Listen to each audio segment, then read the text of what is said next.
Good evening, everybody. Welcome to another episode of the Coach's Corner.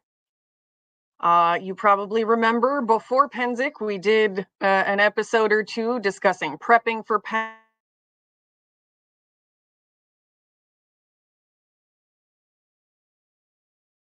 and how to be ready. I'm losing Wi-Fi apparently.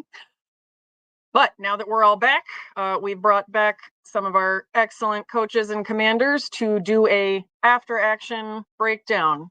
So since my Wi-Fi is sketchy, I'm going to hand it off to Barry and see you all later. All right. Thank you so much, Sir Sive. Here we are again.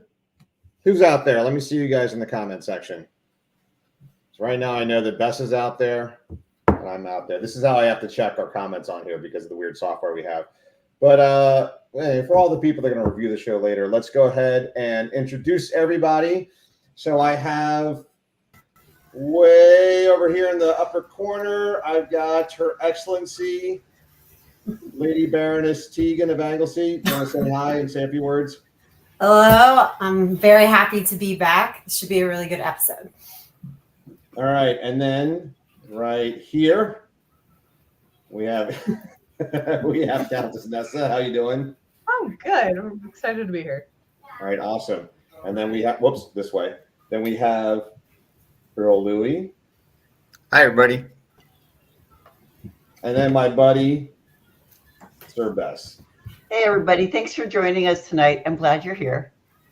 All right. And hey, we got Wendy Jim and we got Guillaume. Awesome. Hey, Guillaume. Hi, Wendy Jim, both you guys. Yeah, I got to meet Guillaume at Pennsic. We talked a couple times. So let's look at the crazy little things we have underneath our names. And Bess has something interesting there. What's that say? Post-Pennsic depression, or as we like to call it, PPD. It's a real thing. We were talking about coming onto the episode tonight, and I told Barry that I said, I just don't have the energy for tonight. All I want to do is curl up on my sofa, and mindlessly watch, I don't know, Law and Order or something. So much time is spent focused on Pennsic and getting ready for Pennsic and training for Pennsic. Then when it's over, it's like, well, now what do I do? So I'm here to talk about Pennsic with you, and hopefully that'll help a little. Yeah, I think a lot of us are wearing our masks right now. We looked like this a half hour ago. So I got a coffee here. So hey, I also see Jordan Scott. What's Jordan's name? Bess, you know Jordan, don't you? Gaijin. Yes, sir. Master Gaijin up here in Eldemir. Master Gaijin. Yeah, I want to say it's funny how social media works. He'd been showing up in my feed probably just because our phones have been near each other at different events, and I'd seen him around. And finally, in the Woods Battle this year, it clicked. I was like, "That's the guy." I saw him. He was across from me with the Master Gaijin. So pleasure to see you. Glad you can make it on here. So yeah, post-Pennsic depression. So I guess we could talk a little bit about why that happens. I'll tell you. So this Pennsic for me. So all right, real quick. Who here was there longer than 10 days? I think I was about 9 or 10 days. Okay, and then Bess, you're probably pretty close to 9 days. Are you doing the math? Yeah, 9 days. And Tegan, you're 8 or 9 days? 8. 8, yeah. We were the 2 weeks. What's that? We were there the full full 2 weeks. Yeah. 13 days. Yeah, so I got to say, for me, when I go to Pennsic, I actually had it takes me a while to get into it. And for anyone that's not been to an event like Pennsic, I don't know about you guys, but for me, there's something that clicks about maybe 3 or 4 or 5 days in where you get used to this is your new reality. It's like a dog finding a new pack, and after a while they're just kind of all right, this is my new family. It's you just kind of, you wake up, you do your things, you know you're going to sleep in your tent again that night. You kind of start getting your routines, you kind of know where everything is, and it just becomes your new reality. And then you get to the Thursday or Friday at the end of Pennsic or Saturday, and you're like, did we go to war? What's going on? Actually, especially back in the days before we had the internet. Oh, bad. Yeah, it's true. When I'm at Pennsic, as you say, the first couple of days, you're still thinking maybe about if my dogs are okay or what's happening at work, that type of thing. But after a few days, you're immersed sort of in the whole Pennsic scene, and there's not a whole lot of focus of what's going on the outside, except of course for the Weather Channel. This year there was a lot of focus on the Weather Channel. But yeah, it is. You get totally caught up in Pennsic. Oh, speaking of weather, Tegan, you want to tell them about how heroic I was when I ran out and made sure that there's a nice dry bench for you in the over in that the building. We came from EK camp and that front hit us. Oh, She does wait. look like she knows what you're talking about. What are you talking about? Remember the rains were coming, and I ran out in front of you to make sure you had a dry place to sit. Right. And he thought, yes, we were walking up to command meeting, right? And Yes. it started pouring, and Barry, very chivalrous, just ran ahead of me to get shelter, and he expected me to say, Barry, save yourself. I was like, Now, just left me. I will say there was a moment there. I will say that was we literally came out of the East Kingdom command meeting, and it felt amazing. God, it felt like it was 65 degrees and like cool and breezy. And I literally said the words out loud, "Oh my God, if Pennsic could feel like this all the time, this would be amazing." And then we start walking down the street, and we see this like dark tube of like clouds coming toward us. And they go right over our heads. And then I said this phrase out loud. "Oh, that's strange. That usually comes with rain." And then we just see a wall of just rain coming toward us. So I was like, we need to get to that building. And we start moving faster. And Tegan said, "I can't move this fast, Barry. I've got a bad knee." And then I yelled, "Save yourselves," and sprinted off without her. Yeah, that's how it went. But you know what? That bench was dry when you got there. I made sure you had a seat. Oh. But Pennsic is a small town, right? Like we become about, what was it, 9,200 people this year. So I think it was the government news or weather alerts. They were saying, big storms are coming in with big wet rains. And they mentioned a bunch of like small towns. And then they specifically said Cooper's Lake Campground. And I thought, wow. Jesus, how bad does this have to be that you're going to be mentioning Cooper's Lake Campground by name? Like, do I have to go home to Canada? Because I will just leave all this shit here and then fall out. I don't care. So I will say, so my wife is from Pittsburgh, which is just outside of, technically Pennsic's just outside of Pittsburgh. I almost said Pittsburgh was just outside of Pennsic. And so she has a high school friend that lives in Butler. And so the grocery store there that's in, was it the Eagle or what is it, the first grocery store there? Right, Eagle, and she said the whole town is well aware of what Pennsic is and when it comes. And yeah, it's a very big event for their town. They prepare for it. But that's weird because I know that there are other large groups that use Cooper's Lake. We're not the only group that does it. Like, don't they have other big rallies, like motorcycle rallies and stuff? Yeah, they do host festivals, and they also do host some foam fighting events as well, like LARPing. So they host a lot, throughout the year. But I think Pennsic is the biggest for that site. I can believe that. Nessa, were you an old Dagger here LARPer? Old, No. like long time ago. Yeah, that's what I thought, a long time ago. Yeah, so Tegan and I were also, well, mainly Tegan. I didn't really do much of it, but when I met Winfang a couple of years ago, he came up to me. I was like, "I remember you from we did this Unbelt team together years ago." He was like, "Yeah," he's like, "Isn't Anglesey out of the DC area?" And I was like, "Yes, but how would you know that?" And then he remembered that there was all the phone groups came together. Hey, I want to throw this question out real quick. So, and I want to let people listening right now, we decided that we would focus a little bit on kind of like the more human element of Pennsic. I mean, we're going to get into the battles, but it's going to be kind of like more the perspectives. But before we do that, so Tegan, Her Excellency, the Baroness Tegan. You don't have to say the whole thing. Yes, who did a lot of work for the Atlantean Northern Army this year, training them up. First year as a commander. Now you've been a commander in our household. Tegan and I are, if you can see the names there, we've been in the same household for about 30 something years. And then I got knighted in the East, and Tegan became the Northern Army Commander of Atlantia. So and I remember this Pennsic was going to be a big deal for you because you had to manage a lot of things. Could you talk about that? How that worked? Yeah, I mean, there was a lot of like moving parts. I mean, the main thing that was different than, commanding our household was the meetings. This was the first time I ever went to Beer and Brats. And for people who are listening who don't know what Beer and Brats is, that's on Saturday, like the middle of Saturday. And that's where all of the kingdoms get together with their numbers. And that's where, we try to figure out what the sides are going to be. And I had never seen that before. And to me, it was a real eye opener. It was like draft day to me. I was, you have people standing up, Kingdom of Atlantia, we field X, number, and every kingdom, and there's a big whiteboard, and everyone's tallying the numbers and trying to figure out. So there really is a lot of thought that goes into trying to even the sides and account for the mercenary groups and other allies. So that was something very new for me. And then just trying to go to every command meeting for our side. So Atlantia was aligned with the East Kingdom.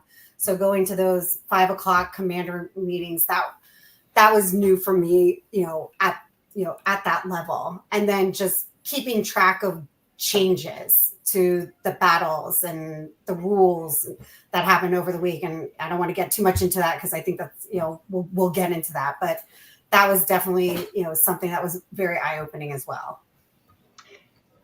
Hey, Louis, Nessa, Tegan, all you guys who've been commanders or kings and whatnot at Pennsic, when you're trying to figure out who goes on the other side, you're trying to make the numbers even, like, oh, we have way more, you have way less. Are there some groups that go, yeah, like, do they happily volunteer, or do they like, well, if we go, then we'll be off? Like, how do you decide who and how many, if like an entire kingdom would unbalance the numbers again? I mean, sometimes, it will be pretty obvious and people will ask, and maybe it's even some of the groups that are volunteering to work with you have asked, hey, let's go to the other side for a round. Or so sometimes it could be allies, sometimes it could be your own troops. Last year, when I was king, I sent half of my household over, and they had a fun time fighting with Brennan. And that's right. I remember seeing Legio Shields coming at me going, what the heck, man? Yeah. I had the same thing last year. I think it was like one of the last field battles or something. It was either last year or 2 years ago, but I heard a hey, Barry, and I turn around and I see all this heraldry I recognize. And like it takes a moment to process because I was like, oh, how did they get in the mid-rounds backfield that quick? Oh, wait, they've got red tape on. Hey, let's get into the battle soon. I did want to ask Nessa, and actually, Nessa, did you fight on the Unbelt team? I did. Okay, so I wanted to ask if you. So I think this is your first year in a command position. I know that you were here last Pennsic as a princess. Yes. Yes, and then this Pennsic, you were commanding a legion or something, or a whole region. Okay, now does that? Oh, a whole region. So that's what I said. I said region. I didn't say legion. I don't know what you heard. I was Legion. Oh, you were Legion. But you guys have legion. You guys have legions and regions. That sounds like really awful things to yell on the battlefield. I said Blue Legion, not Blue Region. But anyway, yeah. So, do you have any perspectives for how that was different this year, or like what you had to deal with, learning experiences, schedules? So I think this was the largest number I've been. Like I've been on 3 on the team and a couple of alternates, but I think this was the largest number of unbelts at 35. So it was 35 on 35, and I know I've been to events where it's been 35 on 35. So like it was a different unbelt experience for how large it was. And every year we have a new commander too, so it was a different commander doing different things. All right. We got a video of the Unbelt battle. We're not going to go into a lot of details on it. But yeah, let's throw that up there. And then, yeah, Nessa, maybe you can tell us. We all know what an Unbelt battle is. Tegan may not fully know what an Unbelt battle is, but she did participate in the alternates battle, and we'll talk a little bit about what that is. But yeah, what's this like? What's it about? Tell our audience. the non-knights. You don't have to be a squire or anything, but you are not a knight, and you can participate in this. Generally, even unbelted kings are not allowed generally, but I did it as princess last year. But we get a certain amount of fighters for each side. We set up one side on the and just go. We each have our separate strategies and we initiate them, like this one. I like this though. Clearly, the East is coming in with a deep flank on that side, and you guys came in with a deep flank on this side. That was fun to watch. So if you like rewatching that front, the mid realm comes out on both sides pretty hard with a very solid middle. Yeah, and I do know watching this battle, the mid realm won both of those flanks pretty decisively, and then once you had that, you had like 10 people coming from the backfield into the middle, and I mean this was right. Both the flanks were able to pull off a decent amount of people off the sides of the flank of the East, and dealt with them as quick as we could and to get back, and then that means we now outnumber whoever's left in the middle if the middle hasn't done any much damage. It's super important if ever you're asked to fight on an unbelted team or a belted team, really, or really any melee team. You can see it here, not just here. I mean, in this, if we look at it slowly, it's important to not get dragged away. Sometimes you'll see somebody like off in a corner, and it'll be like one, say, mid-realmer with 3 Easterners, and that's terrific for the mid-realm team. And you might be thinking to yourself, how could that be terrific for the mid-realm team? Because the guy's going to lose. And yes, he will. But while there is 3-on-1 in this corner, there's those 3 are not with the main army. And in point of fact, if you can drag somebody away with you, like kind of fake engage and like, oh, I'm going to fight you. Ooh, I'm afraid of you. And you back away a couple of steps and you can pull them with you, then you are keeping, you've got 3 on you. That means there are not 3 somewhere else. So if ever you can do that, I really encourage you, don't feel compelled to engage if you can pull somebody away. And when we watch some more of the melees, watch and see if you can see people just trying to tie up the opponents and make the numbers equal everywhere else. And you might think to yourself, well, that's not fighting, but it is. It's strategic tying up of the opponent, and tying up is a good thing. So that's one of these fun things. And yeah, thanks, Scythe.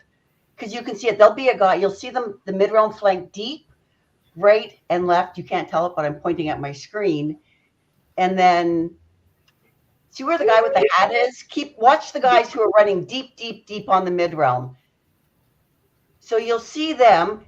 They're tying up right there for a brief second. They've got a shit ton of mid-realmers there. And then they come back and they reform with the group. I cannot emphasize how important it is reforming. If you're scattered, highly scattered, it's easy for even a small group of 2 to come in and join and kill you. So wherever you can, try to reform. And if ever you stand next to me and I'm in the line, you'll hear me screaming, reform, reform. And you can see we've got mid-realmers scattered. See that Easterner who just went down on his knees? He's got 3 mid-realmers. He did a brilliant job tying up mid-realmers. We used to say in the old days, leg them and leave them. And he was legged. You can always come back to the guys on their knees and kill them later. So that Easterner did a good job tying up 3 mid-realmers there. I'll be sure to tell his knight you said that. Well, he did it. I mean, ultimately he died, but he did a good job tying them up. And then you can see here, they're all like, are you alive? Are you not alive? If you're not certain, back the hell out, find a buddy, and then look around. It is 100% okay to go, I don't know what's going on. I'm going to find a battle buddy and be with them, because no hold is called. And if you look, there's a nice little crowd around this, around this group. So this is always like a kind of like a nice little featurette battle at Pennsic. And it's especially fun. As I said, I met Nessa's husband 10 years ago on an Unbelt team. That was a weird Pennsic where the mid realm and the East were on the same side. Or I shouldn't say it was weird. It was just a different Pennsic. They're not as common. And yeah, and 2015. What's that? You're talking the one in 2015, the purple. Yeah, 43, yep. I think. Purple. Yep. That was 2 purple Pennsics ago. But So yeah, that was a for those purple. people who are wondering, hang on a second. A purple Pennsic is when the East and the mid fight together, because red and blue combined equal purple. That's how you get the purple Pennsics. Yeah. So I know that that is true for the mid realm. I'm pretty sure it's this way for the East. The unbelted battle is one of the highlights of most unbelts careers. Like as an unbelt, I look forward to it every year, every Pennsic. Yeah. It's just one of the most fun battles I have at Pennsic. Yeah. No, yeah, it is a nice one. I will say sometimes there's a little bit of consternation. I can't. We're all small now, so I can't see if Tegan's making faces, but we'll talk. I'm making faces. You're making faces, yes. I'm just because I know where Barry's going. Sometimes people don't make the team who think they should have made the team. And not just for me, but that sometimes you get that frustration because when you have, you said this year is 35, you pick 35 people. There's always going to be that there's going to be that 36th person or 37th person or person who, just got forgot or missed or they weren't there because they weren't active in like the right events or the wrong events. And it's not usually done out of maliciousness. I know in the East Kingdom, our politics are pretty good, at least over the last 10 years. I know back in the day, it was like, if this person was king, then their whole household was like, on the team. Yeah. And if that person was king, then someone else's whole household wasn't on the team because they didn't like each other. I haven't seen that in a long time. So are yours picked by the royalty? Ours historically, it every year is going to depend on who the royals are. Historically, the royals pick a captain and they leave it up to the captain to pick the team. And depending on who's the royal that year, there's some level of review.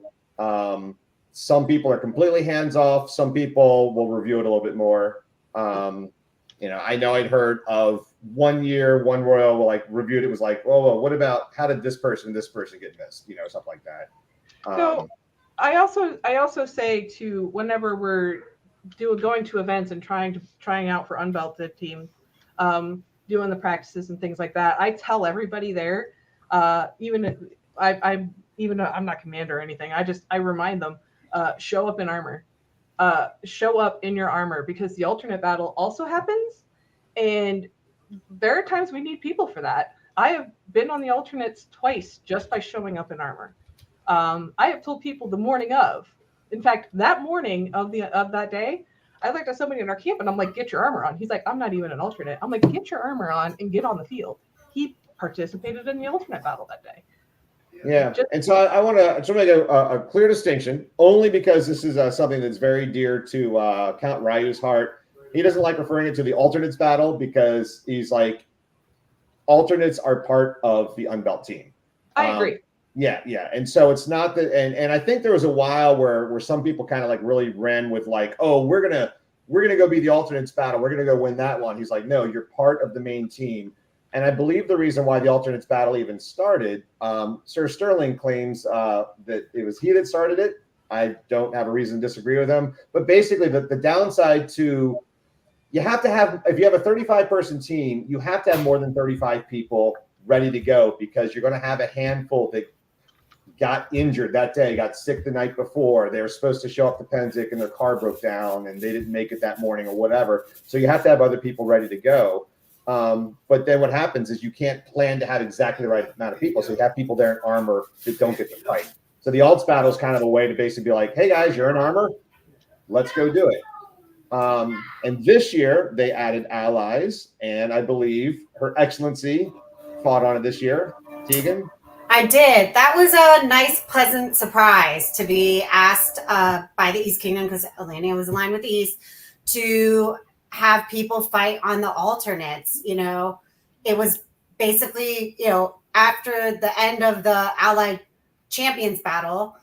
They did the unbelt battle, and then they did the alternates. So it's not like you had to hang around for like an hour to fight this one single death battle. It happened pretty immediately after the unbelts, which happened pretty immediately after the allies. So why not be allowed? Now, there was some confusion in this battle about who was on the blue team and who was on the red team. Towards the end, there was a little blue on blue violence between the East Kingdom and Atlantia. So I think for the future, we need to make clear that, like, you know, you got to switch, you know, make sure everybody has the right tape. But I think it goes to show when you had a big group like Atlantia, it was all Atlantia's unbelted. And for us, it was great training for the Monday 10 versus 10 tournament, because we probably had about 15 people. But Atlantia and the East Kingdom don't really fight together next to each other in a small like battle like this very often. So, you know, trying to understand our allies and how they work and formulating a plan, you know, it was a good experience. And I recommend anyone who's invited to do any ally who's invited to do the alternates, do it. Why not?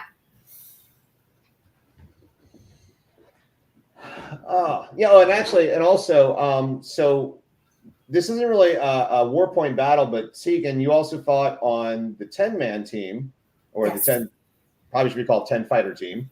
Yes. But so my understanding is probably a lot of people from Atlantia that fought in this this alternates battle is probably from that team, right?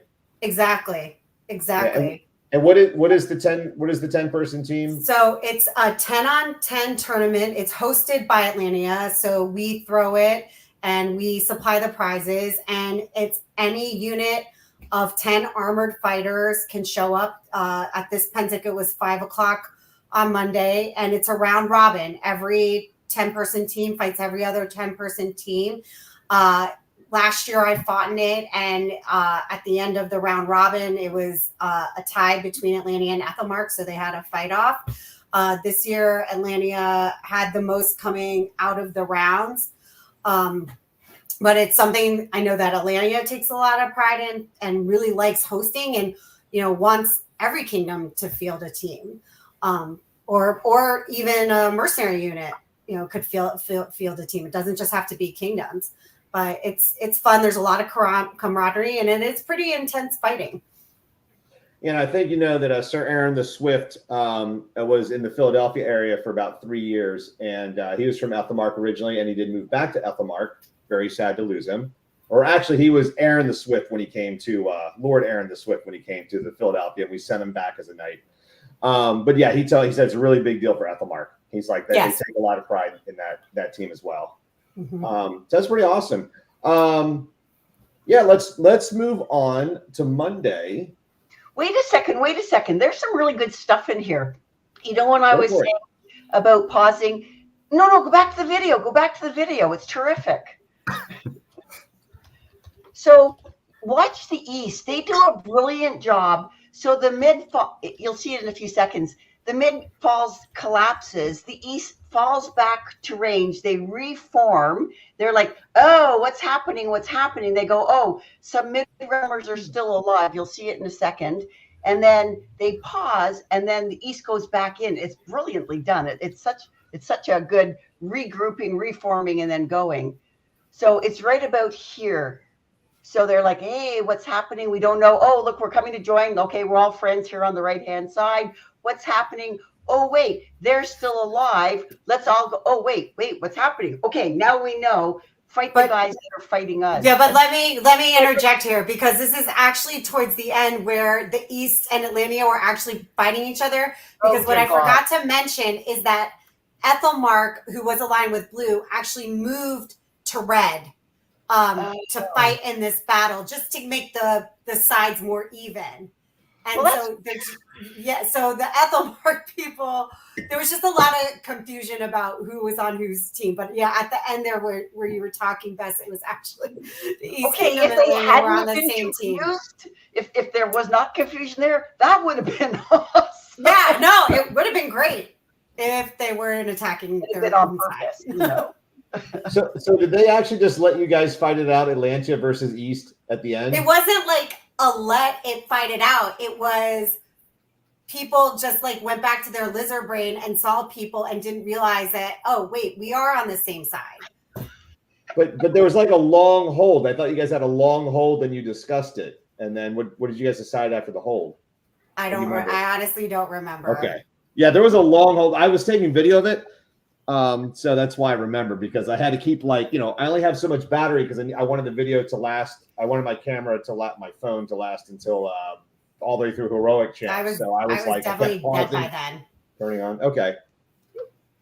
All right, we have belted champs next, and I think Louis here is the only one that fought on belted champs. So I will. By the way, I will add one thing. I'd actually like Louis to talk about this, but one thing I'll add on the belted champs was I actually took a video of this from the uphill side. So if you're watching this video, all the way to the right is the uphill side. I was behind the East Kingdom unit, and I had a position on the hill where I could look over the helmets of the Unbelt team down the hill, and I could see the mid-realm team in the same view. When the East Kingdom belted team came on there, I had to walk way back up the hill because I'm sure Louis will tell you, we got a big team. There's a lot of really big, we're talking like a lot of guys between 6'5" and 6'7" on the team. Javelin. And Lou, you want to talk about this? It's a real fast battle.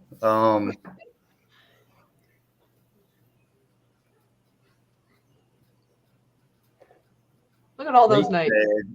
Two flanks went out on the side. It really scattered into a lot of smaller engagements here.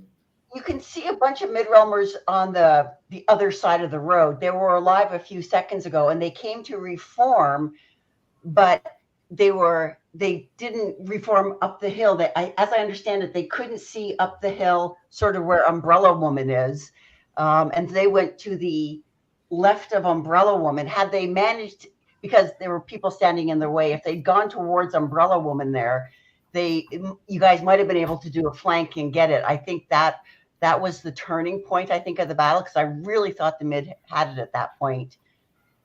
Speaking to people afterwards, they were saying that just because of the way fighters were standing, they couldn't see the people on the right-hand side.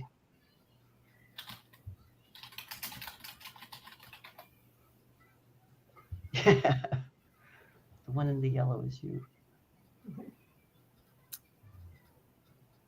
Yeah, Man, no one knows that. I'm not. That lady's got a new nickname for the rest of her life now. What, the lady in yellow with the umbrella? That's Umbrella Woman. Umbrella Woman. Well, I hadn't seen it from this perspective, but at least my part in this, I think I got into like 4 different places of fighting. One of them ended up with me trying to control somebody's weapon a little bit. And then I turned around to go to another one, and then I think 2 or 3 guys took me out. What I'm assuming you started on a flank, and which flank were you on? I was coming, actually no, and that was different for me. I'm usually out on a flank, and I usually try to draw a little bit, try to get a couple more people then to go toward me, and that did not happen. I was in a back unit, basically in the backfield on the left. Okay, like reserve, yeah. Yeah, and for anyone listening, the reason why I really had no idea where, I had no reason to know where Louis was. I assumed he was on a flank because in a nutshell, in the belted battle, if you're under 200 pounds, you're probably a flanker. The bigger fighters tend to be, and Louis and I are both under 200 pounds. If I was to fight in this battle, I would have been on our left flank. We had Sir Kieran was in there with a pole arm. He's much more of a pole arm fighter than I am. I told our commander if he needed me, I would do it, but I'm kind of more into like a tourney focus mode now, and I'm more of a spear, and there's not really room for a spear in this battle. So I'm more of like, if they're desperate, I'll fill in. But yeah, so typically smaller fighters who are fast on their feet typically run in the flanks, or as Louis was, they can be in the reserve in the backfield, and so they can sort of adjust. And then your bigger units are sort of like form your battleship, and they're not as mobile, but they're also harder to hit when you get up on them. So, a little bit of pluses and minuses for being a big fighter versus a smaller fighter. Small and fast or big and slow. Small and slow, there's not a whole lot of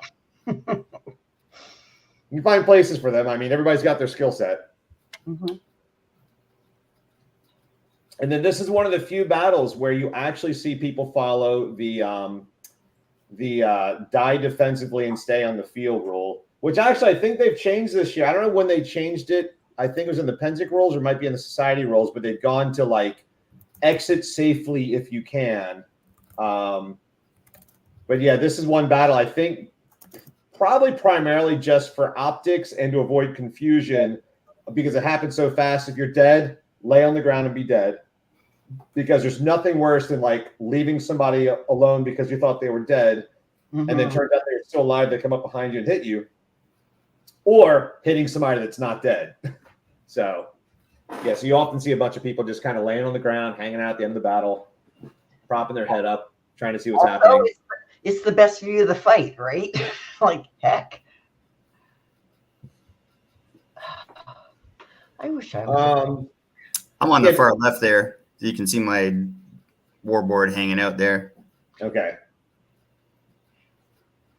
What are you, one of the two? Yeah, that's she's pointing to you there. Okay. Now he could be anywhere. Yeah, I'm gone. I run. Yeah. I will say this. It's fun. It's funny watching this versus the Unbelt battle. And they both look very chaotic. The belts typically look a little less chaotic, a little bit more. There's like a lot of more better cohesion.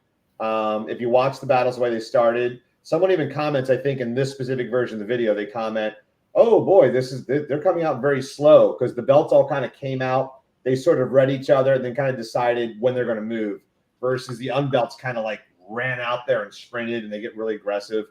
And one of the things I've been saying recently is it kind of seems like in these kinds of battles, the more aggressive team beats the less aggressive team. That's level one. And then level two is, but the more cohesive team can beat the more aggressive team if they have at least a decent level of aggression. And then I kind of find at the belted level, at the very highest level of fighting, the team that adapts the best can actually beat the more cohesive team. So if a team comes out on some of the belted battles and they're like, this is our plan, let's execute it perfectly. A lot of times the belted melee fighters they're good enough, they can read things more quickly. They can say, aha, they're clearly going for a hard right push. Let's adapt and hit them somewhere else. Yeah. You want to go into Monday's battles? Heck yeah, more fighting. Yeah. You know what? I'm always I'm always amazed at the different Pennsics. Like, I live on the field. At Lake Louis, I fight and I do rapier as well. And I watch other people, and there's arts and sciences and there's bardic stuff. There's so many Pennsics happening at the same time, and so many of them I don't see. So is this the town one with? Yeah, the cathedral. The cathedral. This has got the basically a series of buildings. One large one in the middle looks like one larger building with two access. One on the east side, one on the mid side, and then there's like three buildings on each side that look more like bridges. But was this one with the goat path where they could do combat archery into the center? No. Okay. That's tomorrow. Yeah, that's the next one. Tomorrow. Okay. Yeah. So let's talk about this one a little bit. Just give you the layout. And we don't need to go into too much detail. But you see people scattered all over the field. Now, you would not see this in a field battle. So Louis talked about the buildings. So you see the straw bales. We call them hay bales. Technically, they're straw, not hay. But yeah, so we don't have actual buildings, right? We have these outlines of buildings, and you're not allowed to fight across the hay bales because they represent walls. And we use those for safety and because it's affordable and we can set them up. Each building, there were control points where they would stop the clock, and then whoever is inside the building and has the flag, and there's certain rules around what the flags are. And Tegan is actually a lawyer and she lost sleep many nights on figuring exactly what the rules were and how they're supposed to be done, and then they got changed at the last minute, and this always happens. But yeah, so here we see. Can we talk? So Barry, can we talk about that change for a second? Because that was pretty significant. When the agreed upon rules, so the two principal kingdoms, East and Mid, agreed to what the scenarios were. This battle was supposed to be a baton that someone had to hold up, and it was going to be time of possession. The baton had a red end and a blue end, and so you had to hold up your end, and then probably 5 minutes before this battle started, there was a rules change. I think it came down from the marshals that said, okay, we're not going to do the hold up the baton. Instead, we're going to do the flip flags, which had been done in previous years, which most people were, familiar with that victory condition. So, that was just a last minute change, which, can happen. Yeah, and I know you guys had actually, you had a bunch of practices you ran where you actually were trying to figure out like how to do that. And yeah, we did a practice as well, and I ended up holding the baton. I'll tell you my one little experience. I didn't really care much because I'm never the kind of person to be in a. I don't go into closed buildings, right? I'm 51 years old. I'm tall. Much like Louis, we were both collegiate distance runners. So we both probably have bird bones, really lightweight bird bones that are easy to break. So I don't get in the crush. I don't. I'm not built for it. But in one of our practices, we didn't have this many people, and I was holding the baton. I had it in one hand, and then at some point they killed everybody on my team, and they got to me, and I'm holding a baton, and I got stabbed pretty hard by 3 spears at the same time because I can't defend myself because I got this baton above my head. Right. So, yeah. Did you find people targeted your arm? My arm? No, they just hit me everywhere. Wide open. Yeah, I had a spear. I had a spear in one hand, and I had a baton in the other hand. So, but yeah, I think you guys said you had the sort of the same issue between. Yeah, so we practiced it at 2 different war practices, a northern one and a southern one, and at an event which I was the armored marshal in charge that we ran it, and the person holding the baton really couldn't adequately defend themselves. So it was the right move to change it to the flip flags. I know that had been a discussion. I know that it seems like it was a last minute call, but since I was on battlefield staff, I have a little bit more insight on that. There had been discussions for some time about that, about the safety of it and all that other stuff. So their majesties of both the East and the Mid were included in discussions, and the marshals were 1 and 2 were discussing things a lot. So it was a lot of conversation happening that led to that decision the morning of. Okay, well that's good to that's good to know from the Allied perspective. So let's see what we're looking at right here. So basically, when you look down, you can't see it now, but if you've been watching video for a while, there's a big white line right down the middle of the field, and that's the middle of the field. That's equidistant between the resurrection points of both sides. In this battle, you might notice it's been going on for a while, and there's still lots of people in the field. That's because it's a resurrection battle, so every time somebody dies, they go back. It looks like there's a line of hay bales. You just have to walk back to the line of hay bales, and you get to come back into battle. So this would be from the east perspective, the far left flank. From the mid-realm perspective, that would be the far right flank.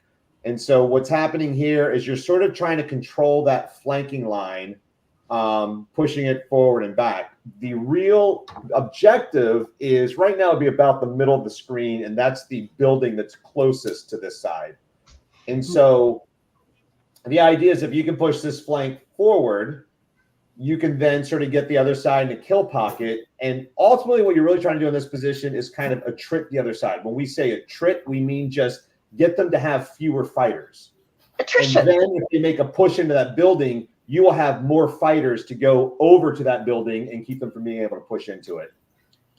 This is where the southern region. Actually, we had a mix of southern region in the East Kingdom that is basic. It's mostly New Jersey, New Jersey and Philadelphia. We have a little bit from Delaware and a little bit from the rest of Pennsylvania.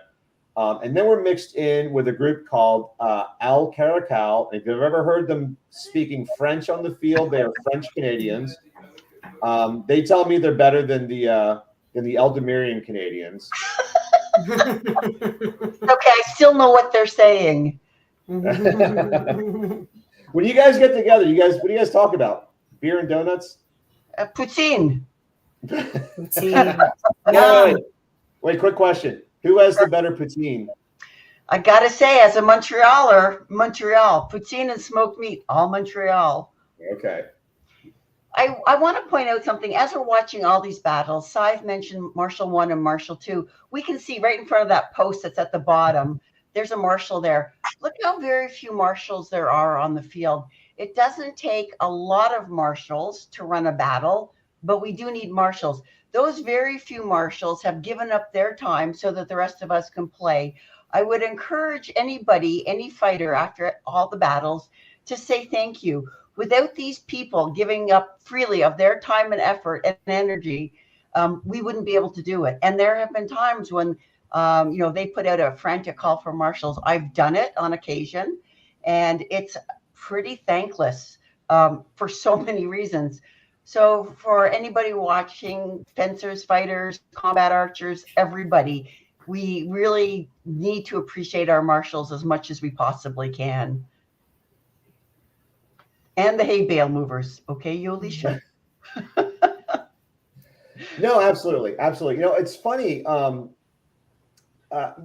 now, in 2024, we mostly handle our own water bearing.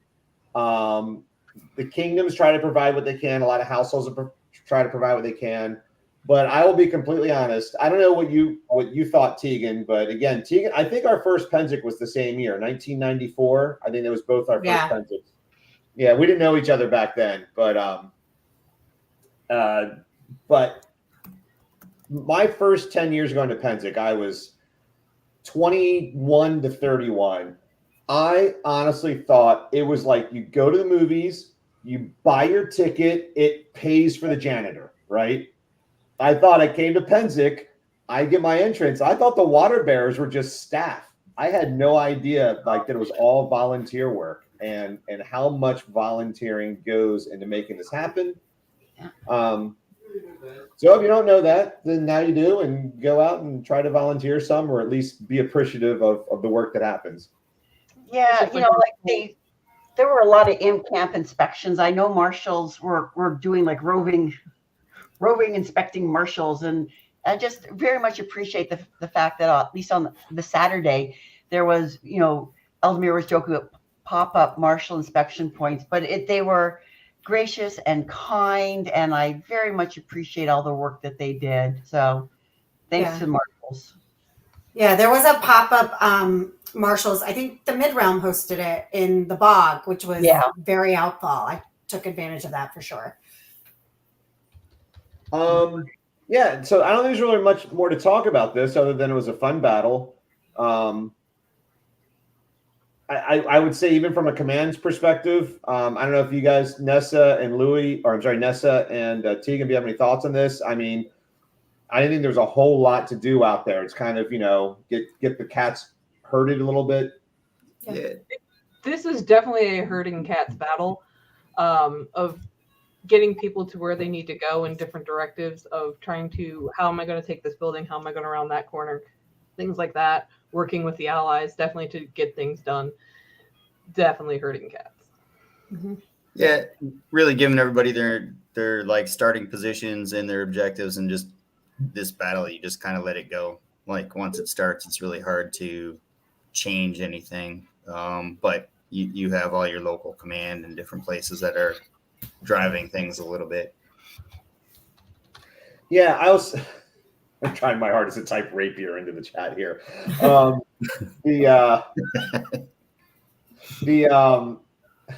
don't know what that last word was.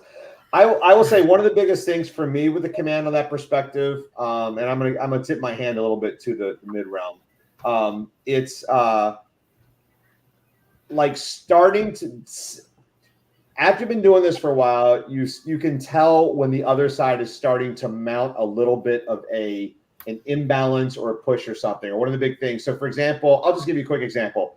If Tegan and I are on the left flank and we both got spears, and we see Nessa and Louis come up with their shields, and maybe with like 2 more shields, we're like, they're going to figure out pretty quick that we're dead meat if we don't adjust. And then we have to like bring some shields over and adjust. Now, sometimes you say like, hey, Bess or Sive, we need some help. And we know they know what to do and they run. But sometimes you might be like, hey, new person, come here. I need you to stand on my left. If they come at me, you need to throw yourself into them. Oh, I was definitely directing traffic for not just my region. Like, he was definitely, yeah, you're going this way. But no, you're going this way. Yeah, let's jump to the Rapier Town battle.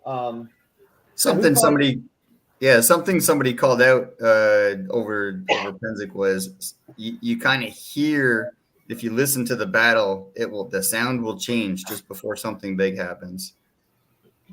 You know what? I'm always amazed at how loud the battles are. When I'm in them, they don't seem loud. But when I watch the videos afterwards, oh my God, they're crazy. Now, this is a point of view video. So one of the things I want to point out, my guess is part of the videography comes from, for the longest time, I could be off of this. For the longest time, we've really had a lot of focus on the armored fighting and not as much on the rapier fighting. And we have a lot of rapier fighters that apparently are our videographers. So we don't have a view from the sidelines, because in this case, I think it's Renegade Paladin. He's not videoing this battle from the side because he's in the battle. So he has a GoPro or some sort of like body camera. So he's in the battle. And also the other big videographer that you might be aware of is SCA Tally, who used to be an armored fighter. Now he's a little bit older and he's retired from armored fighting. Also a rapier fighter. So again, any rapier battles he's not going to catch because he's in them.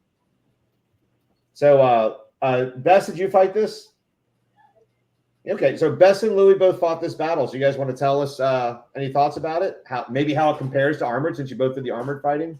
Well, I am very bad at rapier, so I was happy, when I stayed alive for a few seconds. And I increased the East kill ratio, so yay me, I'm terrific for the East.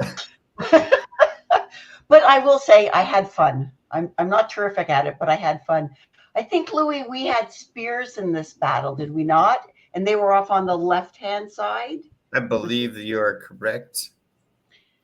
So with the rapier battles, for those of you who are unfamiliar, spears are still a relatively new weapon form. And so they limit, in some cases, the area where spears can participate.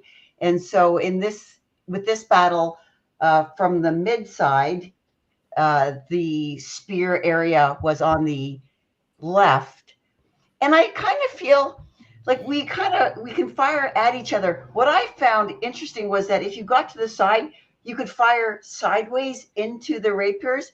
And I kind of thought, damn, if I was a rapier walking up that line, I would have thought, oh, the spears are over there, I'll be fine. And then somebody spears me, I'd be mighty ticked off. I never got the opportunity to do that, though. But it's a lot of fun. I encourage people to try it. I had fun. I died a lot, and I try to hustle back, go res and get back. It was pretty congested, especially like here where we've got the barriers here on the sides. So for fighters who may be unaware, with fencing, and you can see it with some of these shots, the whole body can be a target, so you can hit feet. And I think that's possibly what that person was trying to do, was get low on the shield. So you have different tactics with fencing than you might, you come out with a big shield. You can't hit me from my knees down. Oh, wait. Yes, you can if you're fencing. So there are some different things along those lines. Hey, if I could take a moment, I was just told that Renegade Paladin apparently is participating in the chat. So, and I think Tegan will appreciate this because two things. One was, and I actually talked to him a little bit on the YouTube videos. He does a zoom in on me fighting with a spear, and he says, "Who is this guy?" And what's funny, and by the way, he always calls out like all the units and stuff. He knows like all the units, calls out the different households, and he says, "These guys are coming." So he didn't know who I was. And what was funny about that is about 8 years ago, he does a zoom in. There's a pause in the field battle, and he zooms in. He's like, "This is the northern region of the East Kingdom." He goes down to the other side. These are the two chucks. He goes next to the two chucks, and he zooms in, and he said, "Who are these guys?" So I wanted to say, Renegade Paladin, please remember this. We are Anglesey. These are our colors. So if at any point in the video you could call us out, we'd appreciate it. But in all seriousness, man, I appreciate all the work you do, all those videos. I spend hours and hours and hours watching them every Pennsic. So thank you so much. Yeah. One of the interesting thing about this rapier battle, like the fighting battle, it was an hour, but after 30 minutes, I think this was the one, there was a 15-minute pause. Louis, I'm right with it. Was this one? We had the 15-minute pause, Right. reset, and then we started over again. That's correct. Rapier likes to have do the res battle where there's a break in the middle. It was hot. It's nice. It was really nice to be able to get a drink in peace. I will also say, as a fighter who faced a lot of combat archers this year, it was nice fencing. At one point, I'm like, "Oh my God, I can't get shot," and then I got shot with a rubber gun because I forgot that we could have them. But really, it's a different mindset, and it was interesting. It was nice having the little break. Did you bring your shield out? Hidden Fortress battle? Say again? Oh, I was asking, did you bring your shield out for the rapier, Bess? I brought spear. So I'm having some shoulder issues, so I brought spear where I could. And then when I couldn't bring out spear, I brought out, God help me, the world's smallest buckler and rapier. Because when you're really bad, that's what you should do. But I have Tuesday battle. So real quick on this battle, wow, is this sped up? This looks like it's moving fast. So one thing you can notice here is that it takes a much smaller part of the field. And so what that means is you're going to have, instead of, like, if you notice in the town battle, there's kind of like one, maybe two ranks of fighting. This one, you get a whole lot of ranks of fighting because it's all crammed into a really, really small space. And also, as Bess called out earlier, the volunteering to marshaling. Turns out we did not have enough marshals on Monday. There was a call to get more marshals out there on Tuesday. And Tegan, you recognize the guy in the middle of this video? The guy with the big white floppy hat? Yes. Covering a bald head? That guy. Oh, that guy. So yeah, that's me in the green. That's me in the green tunic there. So that's yeah. So I actually volunteered on this battle for two reasons. One, because they were asked for. Actually, I'll be honest. I was planning to sit this one out. I'm getting older. As I said earlier, this one was like a lot of big people smashing into each other. I don't like those, but I recognize that other people love them. So I'm not criticizing. I'm glad we have different battles for different people. But the humidity was getting me. I was going to sit this one out. And I even have a brother-in-law that lives in town. I was thinking about sleeping in his house. And as soon as I heard that they needed marshals, I was like, well, I've already decided I'm not fighting. I might as well show up and marshal. Can we freeze it right here? Sides, can you freeze it? Oh, please don't point out my skinny white legs. No, I'm sorry. This isn't about you, Barry. So, correct me if I'm wrong. This is a great picture. Sorry, Barry. I can't help the fact that you're standing there. So this dotted line was what they call the goat path, and the archers could fire in. It was an innovation this year to try. Personally, I didn't like it. The archers were so close to the people, like just 20 feet away, that it really was, the archers could pick off at will, and there was no, it was demoralizing for me and the people I was fighting with. So I liked it in concept, but I would like to suggest, I don't know, I will. If anybody says to me, Bess, how could you fix it? I will invent something if they ask me. So in concept, it was interesting. I like that it wasn't necessarily the standard battles. There was some experimental stuff going on. But yeah, I like Thorin says, I died many times from them shooting crossbows from the goat path. It became essentially like if you were anywhere facing that, it became untenable as a fighter. At one point, we were fighting with the two chucks sort of right next to it, and you can see that spear behind yellow and white guy there. The shield, rather, the black and yellow. That's Darkmoon, my household. And the two chucks actually lined up a bunch of fighters to stop the combat archers from firing in. So an interesting concept, but I think it didn't work as well in execution as perhaps it could have. Maybe if they'd limit the number of archers or arrows that could be fired, something to think about. But it was I think it was this kind of battle makes you come up with that kind of ingenuity to combat archers. So the two chucks going, you know what? We got shieldmen, and lining them up on that side just to watch for the combat archers, I think was very ingenious on their part.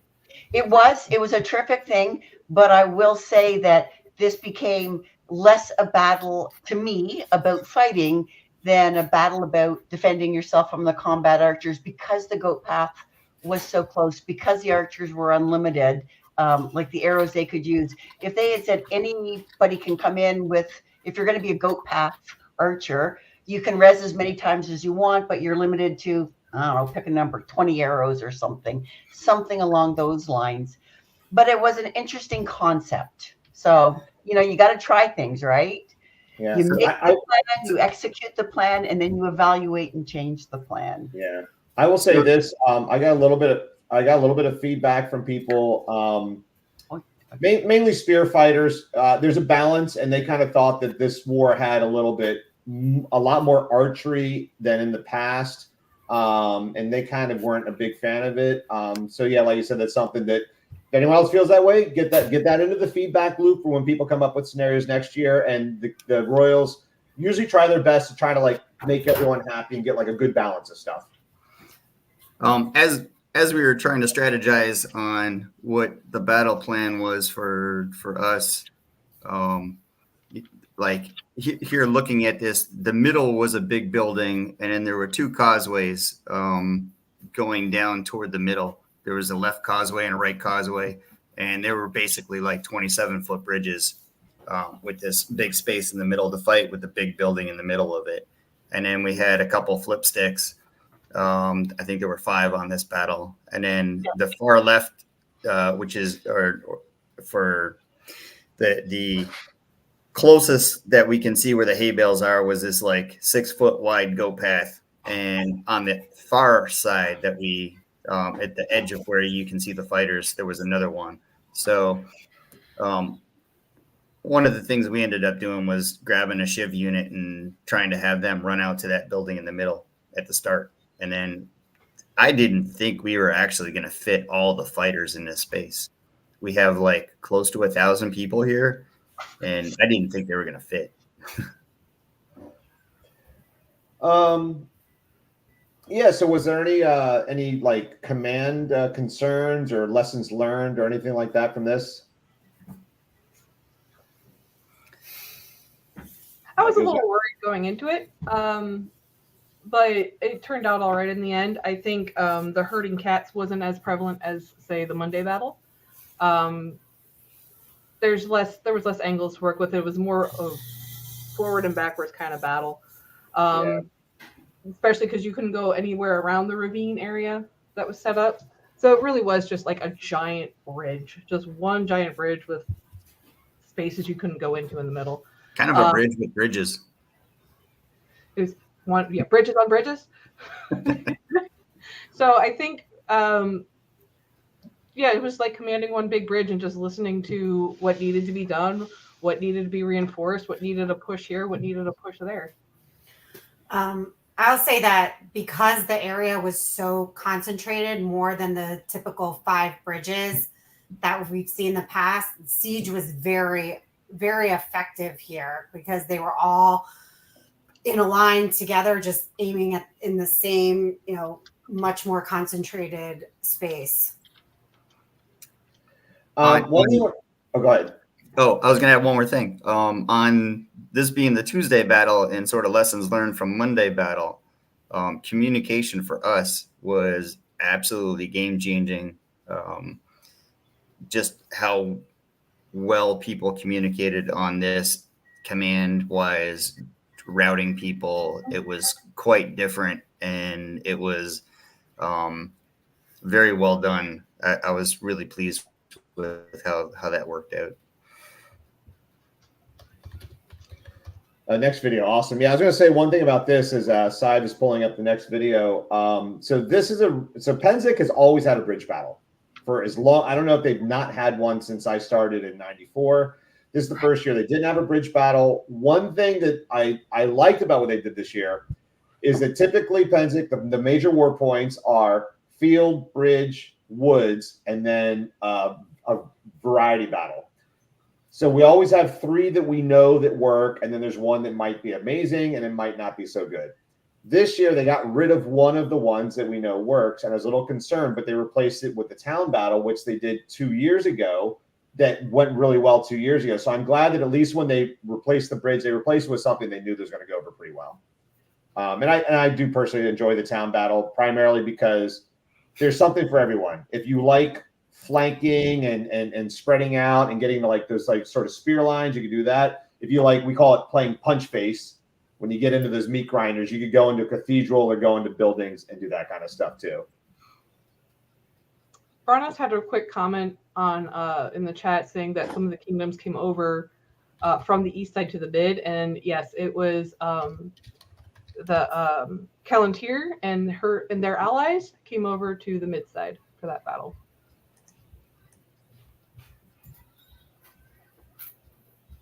Thank you, Barnas. Rapier, I'm out. Tag your.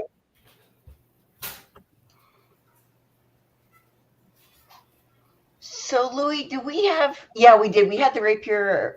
We had spears in this one again. I think was it this one on the one of the? Oh no, I think we didn't have spears in this, did we? I don't know. They all blend after a while. So this is Tuesday's battle got canceled. So is this the replay on Thursday where we did the Tuesday battle on Thursday? Right. I think that's what it was. We had that storm come in, and just as it was getting ready to kick off, it canceled. Right, because was Tuesday the woods, and then they canceled the afternoon woods for the rapier? Was that this year or last year? Last year.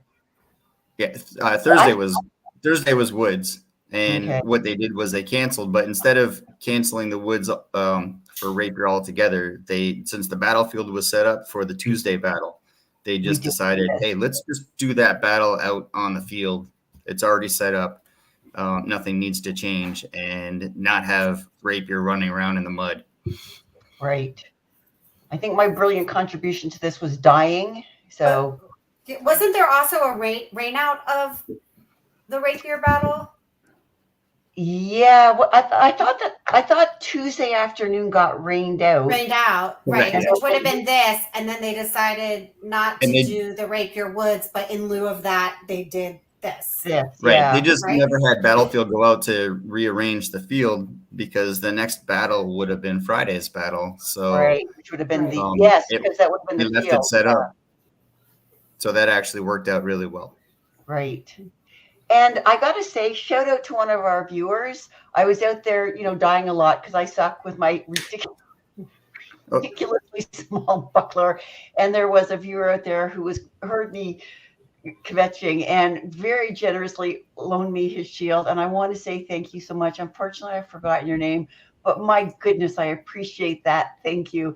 It helped me feel, it helped me stay alive a little longer because there was more of me covered, not because of my skill, but I wanted to say thank you very much. I really appreciated that. And I think this one too, we may have had, Louis, did we have a break in this one as well? Yeah. Yeah. It's very civilized. One of the things about the rapier battles is because they tend to be in the latter half of the day, it's hotter and there's a stop. Everybody just gets a chance to stop. and get water. I don't think everybody dies as much as I do, but there's a lot of walking back and forth with rapier, so I get hotter with rapier. So it's nice to have a bit of the break to just chill and enjoy a glass of water or drink of water or whatever without feeling overwhelmed.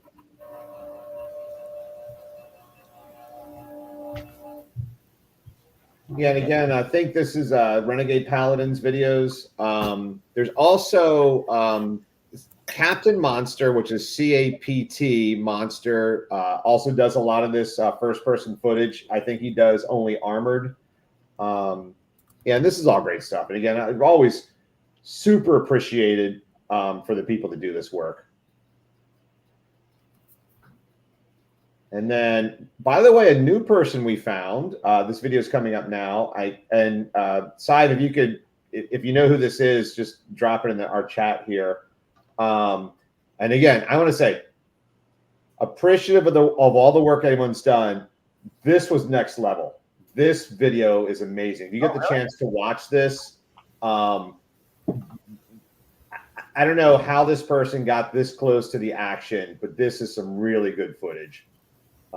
Yeah, I think the videographer said in the comments like how they did it, but this is one of the best Pennsic videos I've ever seen, and it's so nice. You can't hear the volume, but it's just the buildup. It's the fighters getting to the woods. It's the mustering. It's at least they're filming from the East Kingdom side. It's the inspirational speech from Ryu. Like, it's all of it. There's so much buildup. Hey, there's even like a little thing where like people are walking by and they're just showing the boots walking by. Like, it's very like cinematically done. I want to give a big shout out to the crew who helped clean up the woods this year to help make it more walkable. So shout out to them. So I don't know if people realize this, but some of the commanders, I think it was the day before. Wednesday we went out. Yeah, the morning of that Wednesday. I wasn't part of that, but Sir Felix, who's the warlord of Atlantia, they all went in the morning and cleared out the area and moved and decided that the flags would be closer together for safety. The south flag got moved across. So as we were going around looking, we actually found some of the straw like on the ground from last year. So we identified where it was. We put I grabbed GPS coordinates best I could. And then when we went to that south banner, which it's the north and the south banner were mobile banners this year, different from last year. And the middle banner was a fixed banner, but that south banner, we brought it in like probably 60 feet. And it was kind of on the edge where there was a downward slope last year and we were fighting over some down trees, and it ended up on the other side of the road, which was really nice. So we stayed away from, there's a lot of mud over there and some deeper ATV tracks. So can you freeze this size? Can you freeze that or go back a couple of okay, stop it right there or around there. So if you've never fought in the woods or if you've never been in the woods before, this is what you'll see. This is the cleaned up woods. You'll see these big trees. You can see there's three. See the guy in the center with the round shield behind him. There are three big trees on the ground. There's a tree to the guy in black and yellow. To his left, you can see trees. This is what we're fighting over, and you would have seen the mud and the puddles and stuff as we were coming in. One of the cool things about the woods is you don't see cars, you don't see anything. You see trees and fighting, and it's it's really kind of cool. I have no sense of direction, so I have this terrible fear of getting lost. But everybody's very friendly and points me to the resurrection point. But you can see all the foliage on the ground. At times it can be slippery, and it's a really different experience than fighting on the field that we fight in front of the castle front down in the main campground. One of the cool things about this is people can hide behind trees. Trees can stop you from going forward. If you're running away, you can trip over logs. It happens more than you'd like to know about. if you've never fought in the woods, I mean, look at this, the ground itself becomes a bit of an obstacle, and you can use it tactically. You can see it happening here with the spear guy who was over on the right a few seconds ago. Those people couldn't advance on him or her, I don't know, the fighter, because there were the logs in front of them. These people have cleverly decided to fight on the road because there's no obstacle there, road pathways. Yeah, this is actually the center banner. So this is where I know this because this is Atlanta right here. But I'm curious to know, because we were on the center banner, which was a static banner. That banner couldn't move, but the right and left banners were mobile. So I'm curious to hear from the others, like, how was that with the mobile banner? Did it move around a lot, or did it pretty much stay stationary? Because I don't know, because I was just focused on the center. So I'm just curious. And the thing with the center too is we had combat archery again this year. So yeah, in the center banner only. Right. Yeah, right. It was a 75-foot radius on the center. Mm-hmm. So Bess and I were across from each other, although I never saw you. Did you see me out there? Of course I did, Barry. Okay. There's Duke Edward. Go Edward. Woohoo. Sorry. Shout out to my squire. Yeah, so Bess and I were across from each other. She came up and said hi to me at the end of the battle. It was very nice, because we know each other so well through this video channel, but we almost never see each other. Well, the other thing is, I was wearing household colors. I was wearing black and yellow instead of my arms. So okay. So that guy right there with the little round symbol in the back, Renegade Paladin, knows who that is now. That's Anglesey. Oh, that's Renegade Paladin? No, that's Anglesey. I'm telling Renegade Paladin who I we was are. say, what? Yeah. Yeah, Well, that's anyway, actually really fun, is watching these videos back and then picking up people that you know on both sides of the field. Yeah. Yes. Yeah. Well, that's what I'm going to say, is that there's like a lot of camaraderie. So Bess and I were across from each other. We didn't really run into each other in the fighting. I was across from Roak, from Rozaki. Ran into Duke Edward from Eldemir. Like I said, Master Gaijin, Pellinor and I. He got me once. I got him once. Saw Sasha out there. Just a handful. You sort of build this kind of camaraderie, particularly if you come back to the same region and you keep fighting, particularly in these battles. And there's a question about the mobile banner from Tegan. So we were, as soon as it lay on, we honestly thought that because one of the banners was closer to our res point, the other banner was closer to their res point, and the assumption was that the fighting would be over the middle banner, and then both sides would just not be able to get to the far banners. As soon as it lay on, I was like, we were drastically outnumbered on our flank. And about 10 or 15 minutes into the fight, I was like, man, we are not going to get this back. And I thought maybe the whole battle was bad. So I went to the center banner, talked to one of the commanders, told him what the situation was. We came up with a plan. And we actually ended up pushing for the far banner on the left. I think Atlantia sent some people over there along with probably Ethelmark. Yeah. And then we did what we could on the right side. But yeah, the mid had grabbed our banner pretty quickly and grabbed it and moved it up pretty much as close to I want to know, just like, so when they were when the sides were grabbing it, like someone was, because in the rules somebody was holding it and you would just had one person who was holding it and then moving it around inside the box. Correct. So I was commanding on the south banner there, the east right side. And I mean, at one point we had His Majesty holding the banner. He wanted to be up in the front of it. And it moved around a little bit, but that was a really hard fight over there, because what I found from the east is they kept coming in waves. So it would sort of slim down a little bit. And I think the effort was moving, say, toward the middle or toward the north banner. And then you would have this harder push that would come back, and a lot of people coming from res. And it's closer to the res. So I'm guessing that, people were leaving res to go back on the line in groups at that point. No, actually, I can tell you exactly what happened, Louis. That's not what happened at all, actually. I don't doubt it's from your perspective. That's what it looked like. Right. What ended up happening was... It looked very strategic. Yeah. No, actually, what ended up happening was, so we were just going to res and coming right back, right? Because we're so close to res, there's no reason really to come out in groups. What happened was we Had a really hard time with Dark Moon and Eldemir.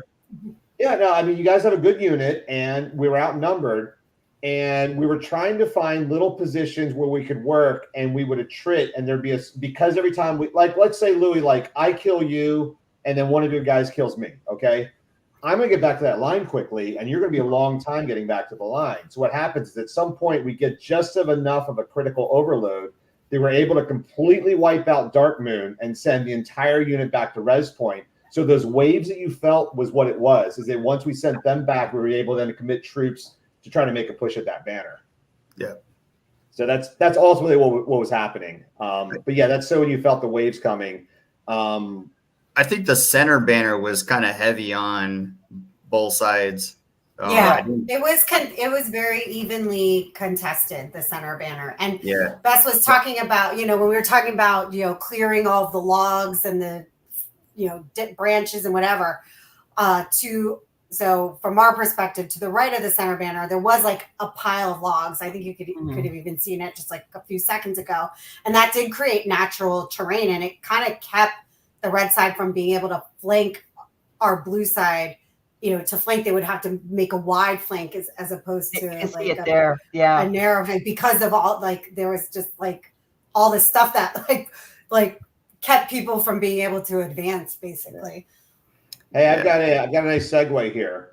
Sive wrote, "Can do, waiting for the strategic spot in conversation to swap the videos." So here's your strategic spot.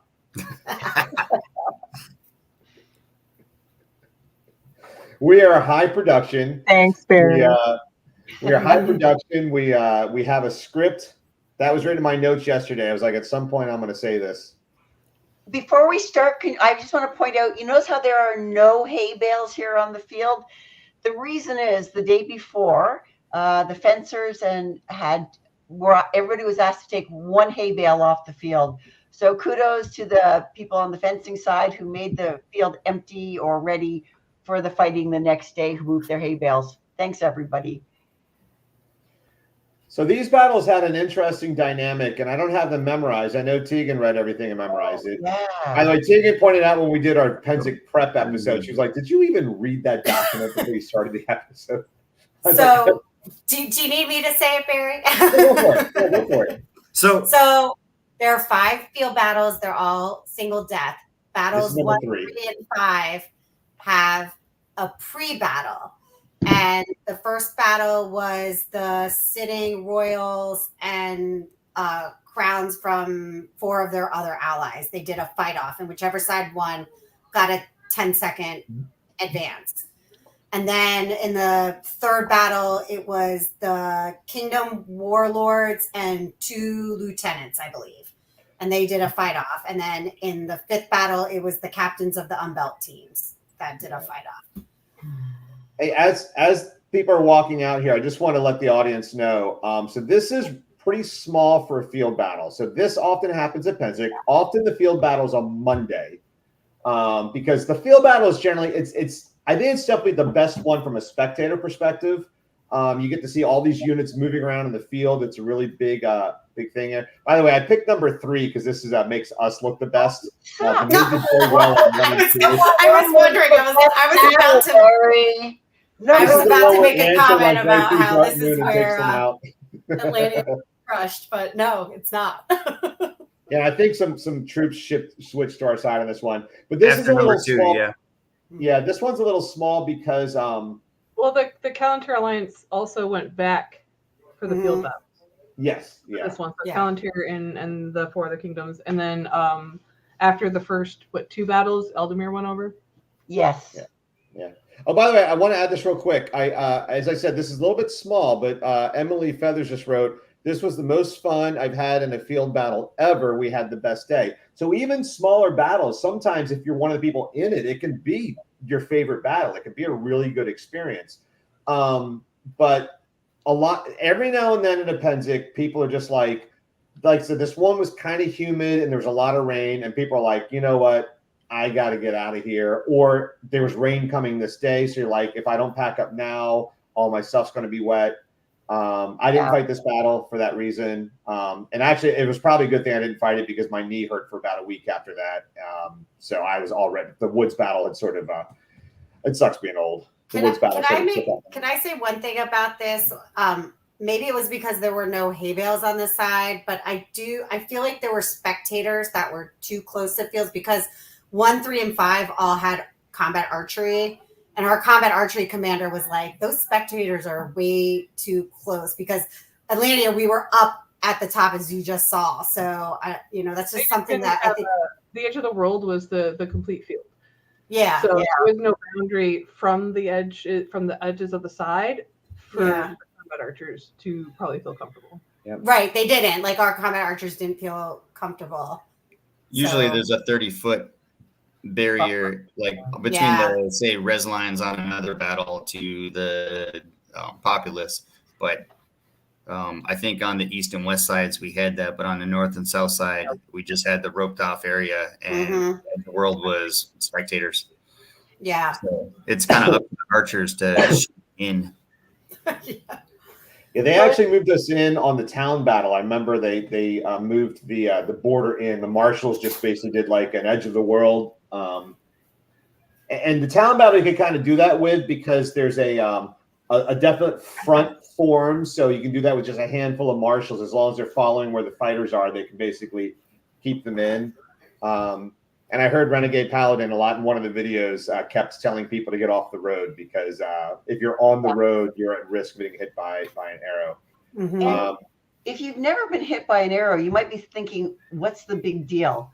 Well, I can assure you, you can feel the combat archery when it hits you. If it hits you in your body, you're going to bruise and it's going to hurt.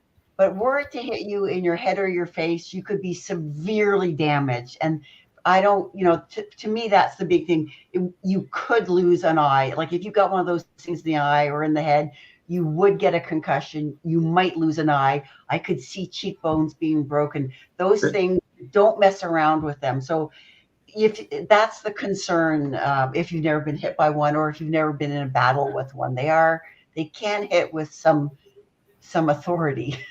Shattered orbitals have happened. Yeah. Mm-hmm. Yeah. That's actually the reason why I was not allowed to have a BB gun for Christmas when I was growing up. You'll put your eye out. You'll poke your eye out. You'll poke your eye out. Because you would have grown up to be an archer? Yeah. Yeah, exactly. So this is the rapier, and I sat this one out. Louis, were you in this one? Yes. And by the way, speaking of look at the background, you can see the East Kingdom Pavilion, which is the big one. You can see the Atlantean Pavilion next to it. You can see some other pavilions. Nobody gets paid to put those things up and take them down. So there's, like I said, there's a lot of volunteer work that goes in. So again, appreciation to everyone that does that. Hopefully you got your pelicans. Hopefully you got your thank yous and your recognition. The East rents one, yes? The big one? Yeah, I was gonna say, so those big ones are rentals? Like the rental companies don't put them up? Oh. There's Xerxes. Well, that's good to know. No, I'm asking. I don't know. On the mid-realm side, the large 40 by 60, whatever that is, yes, that's rented. And actually our like royalty one depends. Sometimes is rented, sometimes not. Yeah. Okay. Hey, how are those? I see a spear right there. Do you see right in the foreground? Yeah. How are those things working out? I know that's been a little bit of an experiment. Pretty cool. Yeah. I love rapier spear. Last year was the first year in Big Battle having them. But it seems like they're finding a place, and from sort of the distant view, it looks like the people that were uncomfortable with it are becoming more comfortable with it on the field. So big, nervous change.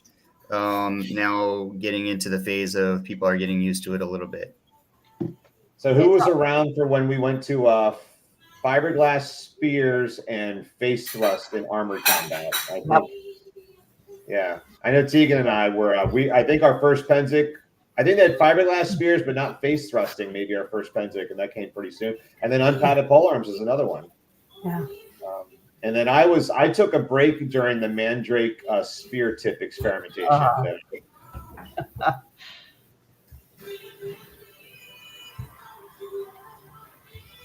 So one of the things I find interesting, there's a lot of, with spear at least, there's a lot of crossover from heavy to the fencing field. And I find a lot of the spear users are the fighters. And I'm just going to throw this out there because one of my companions raised it this year at Pennsic. And I'm just tossing this out. Nobody has an answer. A kill with a fencing spear is just a touch to the face. It's just a touch. So why can't we use the heavy spears for it? I'm not hitting you any harder. It has to be a touch, Barry. It's a touch anywhere. It's true, just not the face. So if it's just a touch, why do we have to make new and special spears? Now I'm going to say super cool. I made my face because every now and then I accidentally don't give just a touch to the face. No. But on the fencing field, it's supposed to be just a touch, right? Right. But you're asking why don't we use fiberglass spears in the fencing field? Why don't because every now and then I accidentally don't just touch them to the face. It's that. I have one of the not long from Purple Heart. I have one of the smaller spear tips. It doesn't bend. It could. Smart. Because nobody plays where we just reach across and touch somebody. We're always going faster, trying to beat on timing, and it usually elevates it to the point of that threshold of where it gets real challenging to keep that at touch. Okay, so you think that a heavy spear would be hard to keep at touch? Yeah. Okay, yeah, I'm just curious because it came up and I'm like, well, that's a good point. Why do if I'm just touching? Why can't I just use that spear? I think the problem is it's not that you can't keep it at a touch. It's you could probably keep it at a touch 97% of the time. It's that 3%.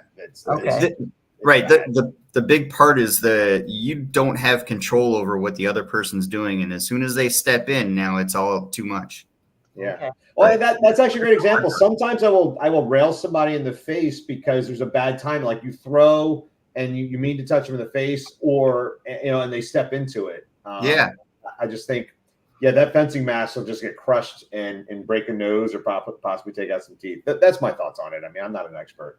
Well, and it's certainly true that I think the fencing spears are lighter.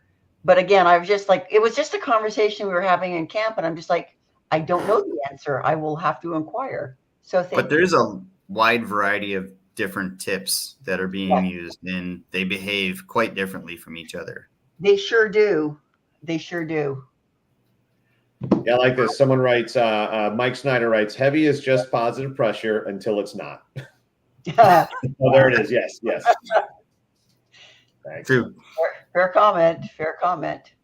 And not that anyone's trying to do that, but it just happens because you don't control the other person.